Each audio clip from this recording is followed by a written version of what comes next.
When you're developing shell programs using Vi, you find that there is a constant cycle of writing code and then testing code, and then writing some more code and then testing that code, and so on.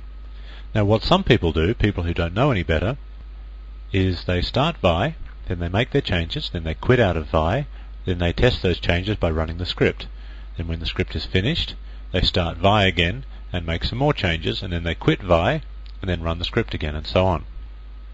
Now this little module here is a module that shows you a number of shortcuts that you can use to make that whole process considerably faster. In fact, it turns out that you never need to leave Vi at all. You can do all your testing and running of the script from within Vi. Let's have a look at that. Let's have a look at these techniques. The first is, from within Vi, if you type : it allows you to run any single Unix command. And that's any command at all. You could run ls. You could run another Vi session if you wanted to. And you could even run the script that you're currently in the middle of editing. Let me show you a brief example of that. So here I am in the script, and I might want to run, I don't know, anything, the ls program. So I do : ls, and then press enter, and then it gives me the ls listing, and then it says press return or enter another command to continue. Now I don't have any other commands to continue, so I will just press return, and it leaves me back in Vi again. So I just ran a regular Unix command, and I did that without leaving Vi. That of course can be extended to running this script itself. So I can go :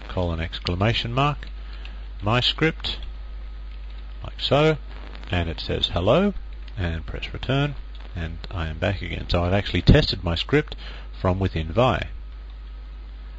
There's an example of it there on your screen, but I just showed you that, so we'll move on. Now it actually gets better than that, because you can actually repeat any command that you just ran by typing the following: : again, followed by the enter. That will repeat whatever command it was you just ran. So let's have a look at that. Back in Vi, I'll simply type : and press enter, and it runs my script. Why does it run my script? Well, because that's exactly the command that I asked it to run just a moment ago. Now you can actually cause it to run anything. You can say who pipe to wc-l, and there's 55 users currently logged into the system. If I go : I get exactly the same command run again, and again obviously I get the same answer. So that should hopefully significantly cut down on the amount of typing that you have to do in order to get your script to run. Theoretically, you only have to type : my script once, and that runs the script, and then every subsequent time 1 keystroke, 2 keystrokes, 3 keystrokes, and then the enter, and that's it. So it's 4 keystrokes to get your program to run again. So here's our example just described in the slide. We could just type in : my script enter. Now it goes even further. There's yet another shortcut offered by Vi, and that is the file that you're currently in the middle of editing, whatever that file happens to be, can be inserted into that command line, the : command line, by using the %sign. So you never even need to type out the word my script, you can just use % in its place. Now that has some useful applications. For example, if you wanted to make the script executable, this is all you'd have to type: : chmod plus x %. And what would happen would be, in place of the % would be my script. Or if you wanted to run the current script, all you'd have to do would be type : %sign.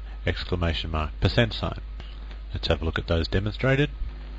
Just make the current script executable: : chmod. It's already executable, but I'll just do it again just for the fun of it. %sign. And then now notice that the %sign has disappeared and it's been replaced by the word my script. And of course that worked. Or I could do : ls -l %sign, and then I get a long listing of my script.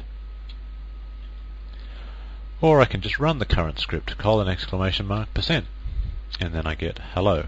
So those are very, very handy shortcuts. If you do use Vi on a regular basis, I suggest that you adopt those as quickly as you can. It will save you quite a lot of time.